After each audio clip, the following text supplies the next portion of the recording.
And a happy finally Friday. Boston scored a goal in the first 54 seconds last night. Went on for a 4-2 win over Seattle in NHL play. Despite surrendering 2 early goals, the Kraken battled back to make it a game. John Forsland had the call on Kong TV. Charlie McAvoy. As Boston changes, as do the Kraken. Kraken delayed offside there. That's why Jordan Eberle pulled out of the zone. Hustadinov, right in, he scores, just like that. 54 seconds in, Marat Hustadinov, and the Bruins break the ice. With an Aspero, and the Bruins are out to center ice. Here they come.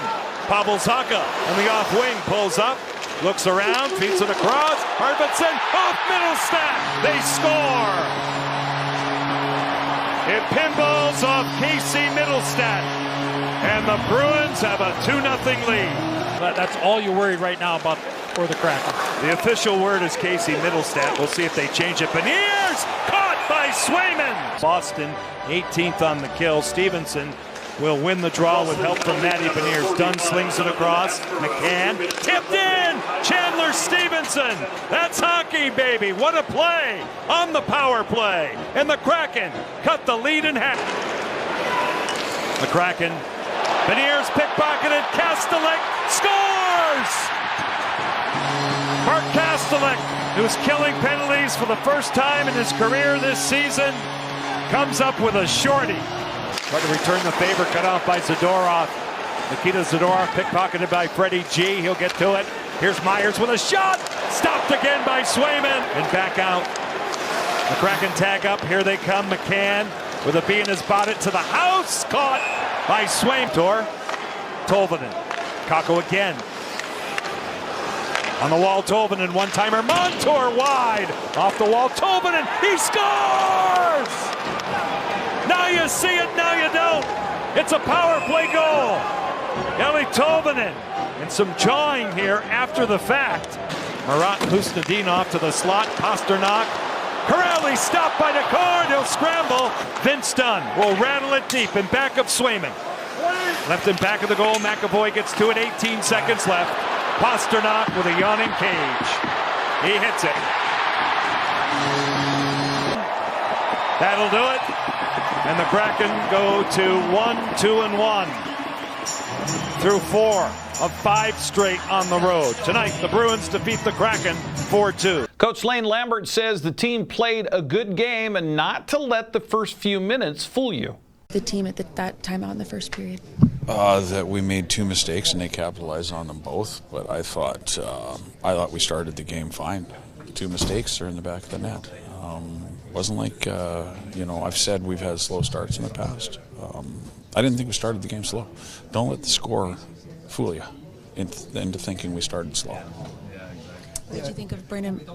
I was just going to say the rest of the first period proved that. I mean, they were on their toes and lots of good scoring chances. Before the goals were scored, we were on our toes. So you gotta take a real look at the overview and not just jump to conclusions. Oh, gee, it's 2-0. That's a slow start. Actually, we made 2 mistakes. I thought there was a couple of goals that I think we'd like back, and and there's your difference in the game.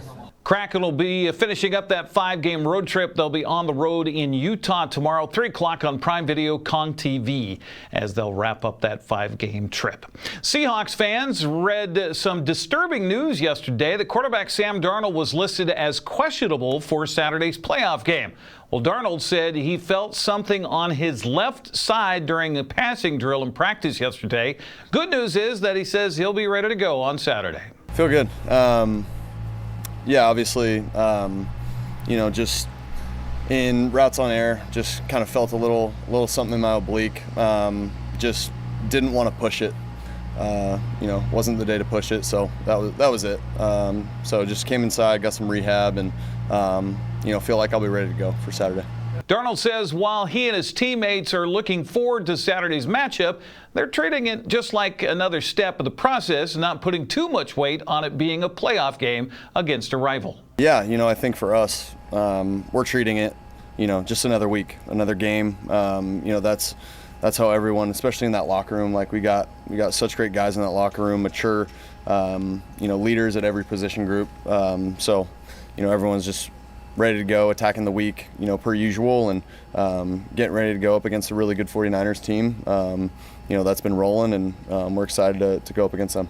Seahawks and 49ers kick off at 5 o'clock on Fox Saturday. It is the second divisional playoff game in the NFL. Buffalo kicks off at Denver at 1:30. That'll be on CBS. Sunday's action begins at noon in New England, where the Patriots are hosting Houston on ABC and ESPN. Weekend wraps up in Chicago Sunday at 3:30 on NBC, with the Bears hosting the Rams. College football season comes to an end on Monday. Indiana will try to become the first team since the 1800s to finish an undefeated season with a national championship, as the top-ranked Hoosiers take on number 10 Miami. Advantage for the Hurricanes. The game is happening in their backyard in Miami. Kickoff on ESPN Monday at 4:30. Well, Gonzaga cruised to a West Coast Conference win over Washington State last night in men's college basketball. The Bulldogs took down the Cougars 86-65. Eastern fell to Weber State 90-80. Eastern travels to Idaho tomorrow to face Idaho State at 3 o'clock. Washington hosts number 12 Michigan State at 3 on the Big Ten Network. Gonzaga faces Seattle University at Climate Pledge Arena tomorrow night at 7 o'clock. That'll be on ESPN. On the women's college basketball courts last night, Eastern Washington beat Weber State 73-58. Gonzaga down San Francisco 82-69. Washington State edged St. Mary's in overtime 68-66. Gonzaga will host San Diego tomorrow at 2 o'clock, while Eastern hosts Idaho State. Washington State welcomes San Francisco tomorrow night at 6. Washington plays host to Minnesota Sunday at 3. That'll be on the Big Ten Network. Well, the Wenatchee Valley men and women are hosting Walla Walla tomorrow at Smith Gym. That'll be at 2 and 4 o'clock. Stop on by and meet the new WVS and WVCAD. Greg Sparling, if you have a moment. Big Bend is on the road tomorrow in the Tri-Cities to face CBC. Wenatchee hosted Moses Lake in prep wrestling last night. It began with the Mavericks girls taking down the Panthers 72-3. Other girls matches last night. Ephrata beat Selah 51-30, and Quincy quieted Ellensburg by a final of 66-12. The Moses Lake boys were also tough for Wenatchee, earning 9 pins and a 63-16 victory. Also last night, it was Eastmont downing West Valley 48-32. Ellensburg edged Quincy 48-35. Selah stopped Ephrata 38-34. Cashmere beat Natchez Valley 63-15, and then swamped Wahluke by a final of 80-0. In other sports news, Moses Lake, Chelan, and Brewster picked up girls basketball wins last night. The Mavericks beat Cascade 35-29. The Goats topped Tenasket, and the Bears beat Waterville Mansfield 55-32. Coming up on the boys' courts, actually the boys' courts last night, Chelan took down Tenasket 64-28. Waterville Mansfield edged Garden City Academy by 1 point. Coming up for the girls tonight, Davis visits Moses Lake. Sunnyside hosts Eastmont. Quincy is at Selah, while Ephrata hosts Grandview. Cashmere hosts Connell. West Valley plays at Wenatchee. Manson's in Bridgeport. Okanagan hosts Lake Roosevelt. Pateras plays at Oroville. Antioch's on the road to Wilson Creek. Moses Lake Christian visits Welpinett. Waterville Mansfield travels to Lynn. Ritzville Sprague. The girls will play at 7:30 tonight. Shocker and Bronco boys teams actually start the night off in Ritzville at 6 o'clock. 7 o'clock games have Davis at Moses Lake. Eastmont's at Sunnyside. Quincy visits Selah, and Ephrata hosts Grandview. Cashmere tips with Connell at 7:15. Wenatchee hosts West Valley at 7:30, while the Manson and Bridgeport. Lake Roosevelt visits Okanagan. Wilson Creek hosts Antioch,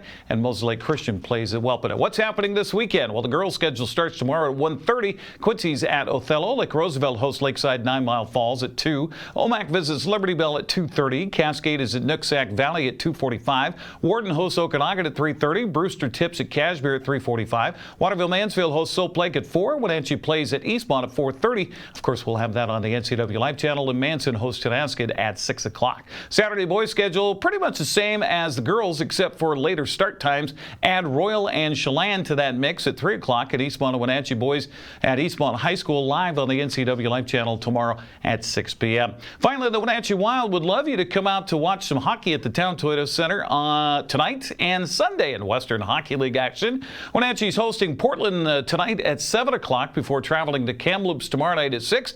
Wild will be back home Sunday to host Seattle at 4 o'clock. You can follow the action with Austin Droughty on 560 KPQ, 1340 The Hawk, or if you want to go to WenatcheeWildHockey.com and get some tickets. That's a look at sports news. I'm Eric Granstrom. Have a great weekend.